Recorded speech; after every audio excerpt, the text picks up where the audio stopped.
কৈলাসে থাকা গণেশ কিন্তু খুবই দুষ্টুমি করত। ভগবান শিবের অনুপস্থিতিতে গণেশের দুষ্টুমি কিন্তু আরও বেশি বেড়ে যেত। এইদিকে মাতা পার্বতী কোনোভাবেই একা তিনি গণেশকে সামলাতে পারছিলেন না। আরে বাবা বিনায়ক, তুমি এটা কি করছো বলো তো? তোমায় তো বললাম যে আমি এখন ধ্যান করব, তুমি এই সময় নাচানাচি করছো। তোমার নাচানাচির জন্য আমার তো ধ্যান ভঙ্গ হয়ে যাচ্ছে। তুমি একটু শান্ত হয়ে বসো না বাবা। মা, আমার এখন নাচতে ইচ্ছা করছে। মা প্লিজ, তুমি কি আমার সাথে নাচতে পারবে? দেখো বাবা গণেশ, আসলে তোমার বাবা অসুরদের সাথে এখন যুদ্ধ করতে গেছেন, আর তোমার ভাই কার্তিকও কিন্তু ওনার সঙ্গে গেছে। সেখানে যুদ্ধটা কেমনভাবে হচ্ছে, যতক্ষণ না আমি মন দিয়ে ধ্যান করব তারপরেই তো আমি ওখানকার পরিবেশটা দেখতে পাবো। সেই জন্য বলছি বাবা, বিরক্ত করো না, আমাকে ধ্যান করতে দাও। এই রকম বলে মাতা পার্বতী কৈলাসে থাকা একটা বড় গাছের তলায় বসে তিনি ধ্যান করতে বসে পড়েন। এইদিকে ভগবান গণেশ তখন বেদ পাঠ করতে লাগলেন। তিনি কিন্তু খুবই মনোযোগ সহকারে সেটা পড়ছিলেন। অবিশ্রাণম অন্তর্ভক্তি দীপনগরে। এইভাবে তিনি জোরে জোরে পড়ছিলেন। ওনার এইভাবে চেঁচিয়ে চেঁচিয়ে পড়াতে মাতা পার্বতীর ধ্যান ভঙ্গ হয়ে যায়। তিনি আবার উঠে পড়েন। আরে বাবা, এ কি, এত জোরে জোরে তুমি শ্লোক পড়ছো? তুমি কি চাও আমি ধ্যান করব কি করব না বলো তো? আরে মা, তাহলে আমি কি করবোটা কি? আমি কৈলাসে একা থাকতে পারছি না। কৈলাসে তো প্রায় সময় আমার সাথে কার্তিক থাকে। আমরা একসাথে খেলা করি, মার্শাল আর্টের অনুশীলন করি। আজকে দেখো মা, কার্তিক বাবার সাথে যুদ্ধতে গেছে। আমি এখানে একা একা কি করব কিছুই বুঝতে পারছি না। আমি একা একা খেলার চেষ্টা করছি, কিন্তু একা একা খেলা সম্ভব না। আমি বোর হয়ে যাচ্ছি। আচ্ছা, সেই সব না হয় ঠিক আছে, কিন্তু তুমি আমার ধ্যান কেন ভঙ্গ করছো? তুমি চুপচাপ বসো না, আমাকে মন দিয়ে ধ্যান করতে দাও। এইভাবে মাতা পার্বতী ভগবান গণেশের কাছে অনুরোধ করলেন। তা সত্ত্বেও গণেশ কিন্তু ওনার কথা শুনলেন না। আরে এটা কি? এটা তো দেখে মনে হচ্ছে বাবার ডামরু। বাবা মনে হচ্ছে ভুলে গেছে। অনেক দিন পরে এটাকে খুঁজে পেয়েছি, আজকে এটাকে নিয়েই খেলবো। এই রকম বলে ভগবান গণেশ তার পিতাশ্রীর ডামরুটা নিয়ে পুরো কৈলাসে ঘুরে বাজাতে লাগলেন। এইভাবে ডামরুটা বাজানোর কারণে মাতা পার্বতীর ধ্যান আবার ভেঙে যায়। আরে এই গণেশ আজ এত বিরক্ত করছে কেন? ওকে এত করে বোঝাচ্ছি, ও আমার কথা শুনছে না কেন? ঠিক এরই মাঝে নন্দী তখন মাতা পার্বতীর কাছে এলেন। নন্দীকে আজ কিন্তু খুব খুশি দেখাচ্ছিল। আরে দেবীমা, আপনাকে একটা গুরুত্বপূর্ণ কথা বলতে এসেছি। কি বলবে নন্দী? যুদ্ধর কি খবর বলো তো? হ্যাঁ মা, আপনি ঠিকই ধরেছেন। ভগবান শিব এবং কার্তিক সমস্ত অসুর এবং রাক্ষসদের এক এক করে বধ করেছে। তারা দুজন খুব শীঘ্রই কৈলাস ফিরছে। সমস্ত দেবদেবীরা তাদেরকে অভিনন্দন জানাচ্ছে। তাদের দুজনকে ফুল দিয়ে সম্বোধন করা হচ্ছে। মা দেবী, তারা দুজন কিছুক্ষণের মধ্যেই কৈলাসে ফিরবে। নন্দীর এমন কথা শুনে মাতা পার্বতী কিন্তু ভীষণ খুশি হলেন। তারপরে তিনি ভাবলেন কার্তিকের সাথে সাথে ভগবান শিবের জন্যও তিনি কিছু খাবার রান্না করবেন। স্বামী আর কার্তিক তো যুদ্ধ করে খুবই ক্লান্ত হয়ে গেছে। ওরা যদি কৈলাসে পৌঁছায়, তারপরে যদি আমি ওদেরকে ভালো মন্দ ভোজন খেতে দিই, তাহলে কিন্তু খুব ভালো হবে। যাই, কিছু রান্না করি, ওনারাও খাবার দেখে খুব খুশি হবে। এই রকম ভেবে মাতা পার্বতী তখন রান্নাঘরে চলে যান। ভগবান শিবের সাথে সাথে কার্তিকের জন্যও তিনি নানা রকমের ব্যঞ্জন তৈরি করতে লাগলেন। তিনি কিন্তু খুব সুন্দর করে রান্নাঘরে 10 রকমের ব্যঞ্জন তৈরি করে সাজিয়ে রেখে তারপরে সেখান থেকে চলে যান। আরে কোথা থেকে এত সুন্দর খাবারের সুগন্ধ আসছে? আমি তো নিজেকে সামলাতে পারছি না, এখনই যাই। এই রকম বলে ভগবান গণেশ রান্নাঘরে গেলেন। তিনি বিভিন্ন রকমের ব্যঞ্জন রান্না দেখে অবাক হয়ে যান। সবকিছু বসে নিজে একাই খেতে লাগলেন। অন্যদিকে ভগবান শিব কার্তিককে নিয়ে যুদ্ধ শেষ করে কৈলাসে ফিরে এলেন। নন্দীসহ কৈলাসে থাকা আরও লোকেরা তাদের দুজনাকে স্বাগতম জানালেন। স্বামী, অনেক দিন পরে আপনাকে দেখছি। যখন খবর পেলাম যুদ্ধে আপনারা জয়ী হয়েছেন, আমি খুব খুশি হয়েছি। সেই থেকে শুধু আপনাদের আসার অপেক্ষা করছি আমি। হ্যাঁ, যুদ্ধ করে খুবই ক্লান্ত হয়ে গেছি। আর হ্যাঁ পার্বতী, কার্তিকও কিন্তু আমার থেকে অনেক ভালো যুদ্ধ করেছে। হ্যাঁ মা, আমি আপনার হয়ে আপনার দিক থেকে অর্ধেক রাক্ষসকে মেরে ফেলেছি। বাবা এটা দেখে আমার অনেক প্রশংসা করছিল। পার্বতী, আমার খুব খিদে পেয়ে গেছে। আমি তোমার হাতের খাবার খাওয়ার জন্য খুবই উৎসাহিত। তুমি নিশ্চয়ই আমার এবং কার্তিকের জন্য ভালো কিছু রান্না করেছো, তাই না? আমি জানি পার্বতী, তুমি নিশ্চয়ই আমাদের দুজনের জন্য ভালো কিছু তৈরি করবে। আমাদের দুজনকে খেতে দাও। হ্যাঁ স্বামী, আপনি ঠিকই বলেছেন। আপনাদের দুজনের জন্য অনেক কিছু রান্না করেছি। চলুন, আমি আপনাদের সেবা করব।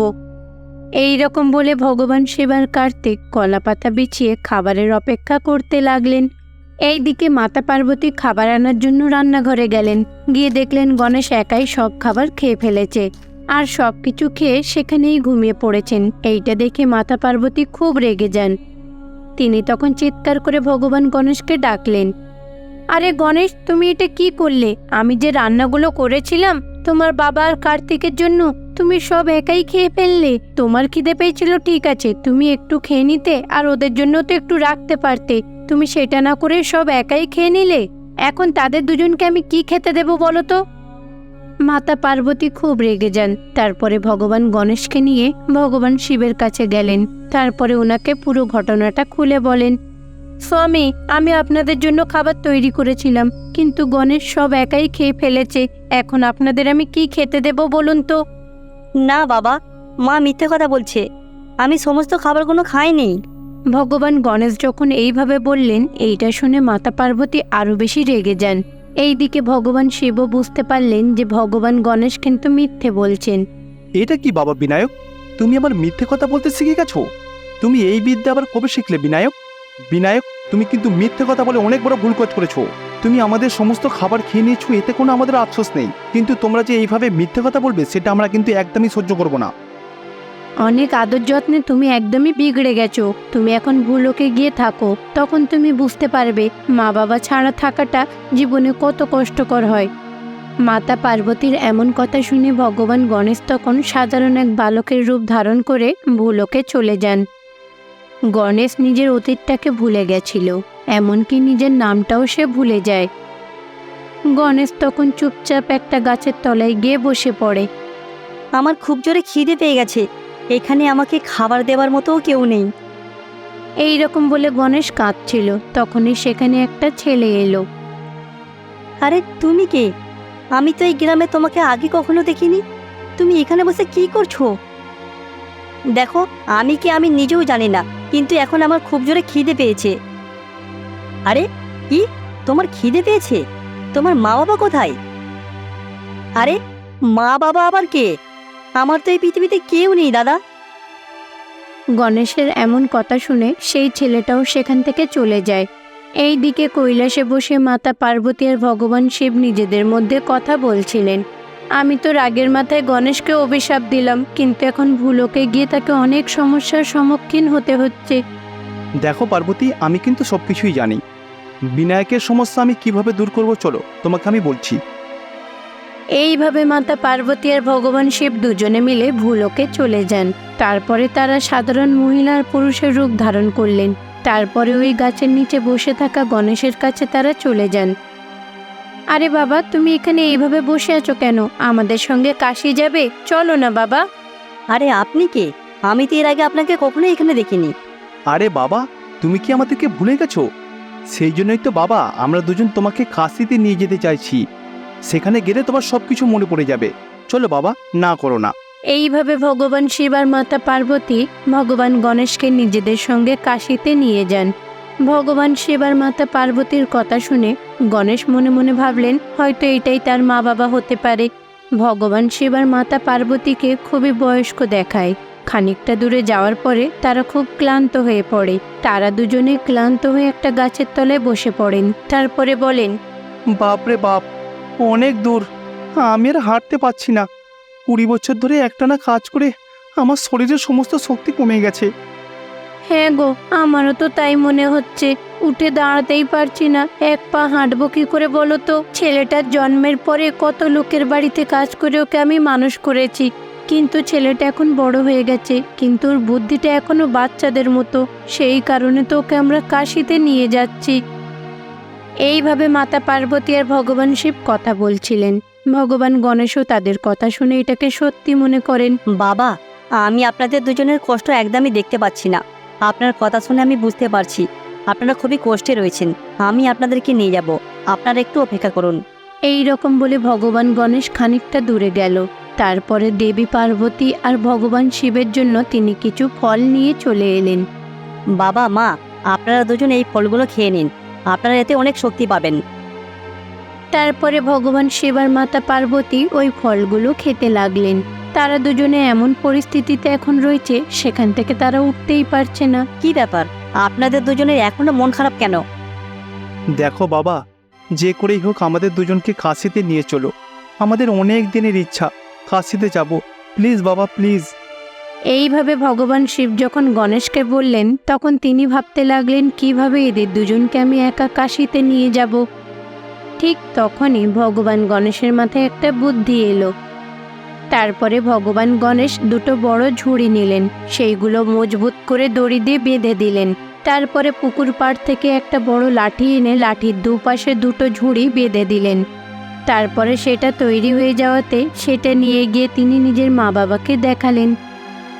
মা বাবা, আপনারা দুজন এই ঝুড়ির মধ্যে বসুন, আমি আপনাদেরকে কাঁধে করে কাশিতে নিয়ে যাব। গণেশের এমন কথা শুনে ভগবান শিব আর মাতা পার্বতী গিয়ে ওই বড় ঝুড়িগুলোতে বসে পড়েন। তারপরে ভগবান গণেশ নিজের কাঁধে করে তাদের বয়ে কাশিতে নিয়ে যেতে লাগলেন।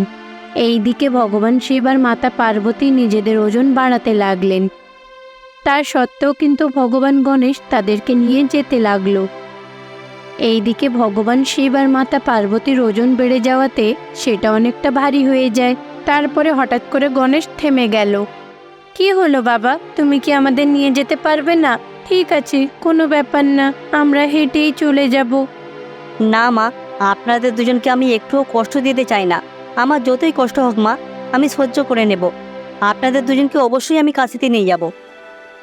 এই রকম বলে গণেশ তার মা বাবার ভার সামলে কাঁধে করে নিয়ে তাদের কাশিতে যেতে লাগলো।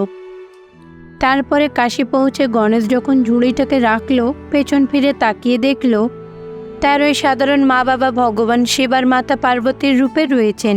এইটা দেখে গণেশ অবাক হয়ে যায়। তারপরে মাতা পার্বতী তাকে ছুঁয়ে তার অভিশাপ দূর করাতে সেও তখন গণেশের রূপে ফিরে এলো। অর্থাৎ ভগবান গণেশ নিজের মূল রূপে ফিরে এলেন। বাবা, আমি তোমাকে অভিশাপ দিয়েছিলাম, আর সেই অভিশাপ থেকে মুক্তি দেওয়ার জন্যেই আমরা সাধারণ মানুষের রূপ ধারণ করে তোমার কাছে এসেছিলাম। তুমি মাতা পিতার রূপে আমাদের অনেক সেবা করেছো, সেই কারণে তুমি অভিশাপ থেকে মুক্তি পেলে। চলো বাবা, কৈলাসে এখন ফিরে চলো, সেখানে তোমার ভাই কার্তিক তোমার জন্য অপেক্ষা করছে। তারপরে মাতা পার্বতী আর ভগবান শিব ভগবান গণেশকে নিয়ে কৈলাসে ফিরে গেলেন। বীরভদ্রপুর নামক এই গ্রামেতে অনেক লোকেরাই বসবাস করত। ওই গ্রামেতে একটা নদী ছিল, সেই নদীটার নাম ছিল রূপনারায়ণ নদী। এই নদীতে সবসময় জল থাকতো, যার কারণে আশেপাশে থাকা সব গ্রামের লোকেরা চাষবাসের কাজে এই নদীর জল ব্যবহার করত। এমনকি এই নদীর জলই তারা খেত। এই বীরভদ্রপুর নামক গ্রামেতে এক গ্রাম প্রধান ছিলেন, ওনার নাম ছিল রামারাও। উনি খুবই ভালো ছিলেন, গ্রামের লোকেদের সমস্যা হলে উনি সমাধান করতেন। সুজাতা, ভগবান শিবের আশীর্বাদে আমাদের গ্রামেতে কোনো সমস্যা নেই। আজও আমাদের গ্রামেতে কোনো ঝুট ঝামেলা নেই। সমস্ত গ্রামের লোকেরা মিলেমিশেই বসবাস করছে। হ্যাঁ গো, তুমি ঠিকই বলেছ। এখন তো দেখছি আর গ্রামে কোনো রকমের ঝগড়া বা সম্পত্তি নিয়ে কোনো রকমের অশান্তি হচ্ছে না। কাউকে আর দেখছি না পঞ্চায়েতে নালিশ নিয়ে আসছে। সবাই দেখছি খুব ভাই বোনের মতো মিলেমিশে রয়েছে। ঠিক যেমন গণেশ বাপ্পা আর কার্তিক থাকে ওইভাবেই রয়েছে। সবাই মিলেমিশে থাকলেই ভালো তো। আমাদের গ্রামে যে ভগবান শিবের মন্দির আছে, সবকিছু তারই দয়া। এইভাবে রামারাও আর তার স্ত্রী সুজাতা দুজনে মিলে কথা বলছিল। ঠিক সেই সময় গোবিন্দ নামের এক ব্যক্তি সেখানে এলেন। উনি কিন্তু খুবই ধনী ব্যক্তি ছিলেন, তিনি টাকার জন্য সবকিছুই করতে পারে। তিনি তখন রামারাওয়ের কাছে এসে বলেন, আরে রামারাও ভাই, কেমন আছেন? অনেক দিন পরে আপনার সাথে দেখা হলো। কেমন চলছে আজকাল? হ্যাঁ, সবকিছু ঠিক আছে। আপনি কেমন আছেন? কয়েক বছর আগে তো আপনার গোটা পরিবার পাটনাতে চলে গেছিল। আপনার কি গোটা পরিবার পাটনা থেকে ফিরে এসেছে? আপনারা এখন গ্রামেতেই থাকবেন, তাই তো? তো এখন কি করার সিদ্ধান্ত নিয়েছেন? হ্যাঁ, আমরা এখন ঠিকই রয়েছি। আমরা পাটনা থেকে অনেক টাকা উপার্জন করেছি। কতদিন আর শহরে থাকবো বলুন? গ্রামে এসে চিন্তা করলাম গ্রামের মানুষদের জন্য কিছু একটা করতে হবে। আমি চিন্তা করছিলাম আমাদের গ্রামেতে আমি বিশাল বড় একটা ফ্যাক্টরি খুলব। আমার ফ্যাক্টরিতে যে কাজ হবে, আমাদের গ্রামের নদীর জল কিন্তু তার জন্য খুবই উপযোগী। এমনকি আমার ফ্যাক্টরিতে অনেক ছেলেমেয়েরা কাজ পাবে। বৌদি, আপনার কি মনে হয়? আপনি যখন বলছেন গ্রামের ছেলেমেয়েরা এখানে কাজ পেতে পারে, তাহলে এর চেয়ে খুশির ব্যাপার আর কি হতে পারে। আমাদের কোনো আপত্তি নেই, আপনি ফ্যাক্টরি শুরু করুন। এইভাবে রামারাও আর সুজাতার অনুমতি নিয়ে গোবিন্দ সেখানে ফ্যাক্টরি শুরু করলো। গোবিন্দ তার ফ্যাক্টরিতে সফট ড্রিঙ্কস তৈরি করত, আর এই সফট ড্রিঙ্কস তৈরি করার জন্য রূপনারায়ণ নদীর জলই তিনি ব্যবহার করতেন।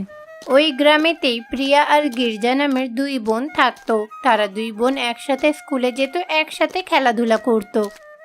এমনই একদিন তারা দুই বোন মিলে ওই ফ্যাক্টরিতে গেল দেখার জন্য যে কর্মচারীরা কতটা জল ব্যবহার করে। গির্জা, দেখেছো তো ওরা কত পরিমাণ জলের ব্যবহার করছে।